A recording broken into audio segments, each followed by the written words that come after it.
বাংলাদেশের সব থেকে ক্লেভার ক্রাফটি রাজনীতি করছে হচ্ছে জামাত।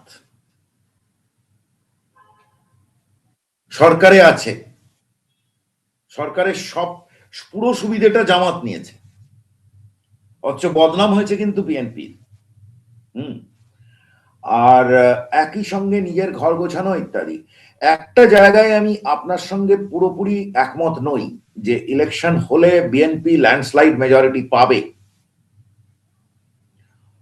আমি আপনি বাংলাদেশের মানুষ, আপনি বেশি জানবেন আপনার দেশকে, অবশ্যই আমার থেকে আমি এক জানলে আপনি 10 জানবেন, কিন্তু আমার কাছে যা ফিডব্যাক সেটা কিন্তু বলছে না, তা বলছে না।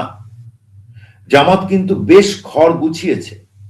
মানে দেখুন, ডাকসু ইলেকশনের সময়ও আমি মানছি ডাকসু ইলেকশন আর দেশের ইলেকশন এক না, কিন্তু এটা তো শোনা গিয়েছিল যে ডাকসুতে আবার কি করবে জামাত। সবাই তো ভেবে রেখেছিল ছাত্র দল জিতবে। রেজাল্টটা কি হলো, এবং খুব ছোট মার্জিনে না, প্রায় ডবল ভোটে জিতে যাচ্ছে। তো আমার মনে হয় না যে জামাতকে এইভাবে উড়িয়ে দেওয়াটা ঠিক হচ্ছে। I think they are much more organized. In fact আমি অনেকগুলো এস্টিমেট কালেক্ট করেছি। কেমন, ঠিক ভুল অনেক কিছুই হতে পারে, তো এস্টিমেট গুলো কিন্তু খুব খারাপ না।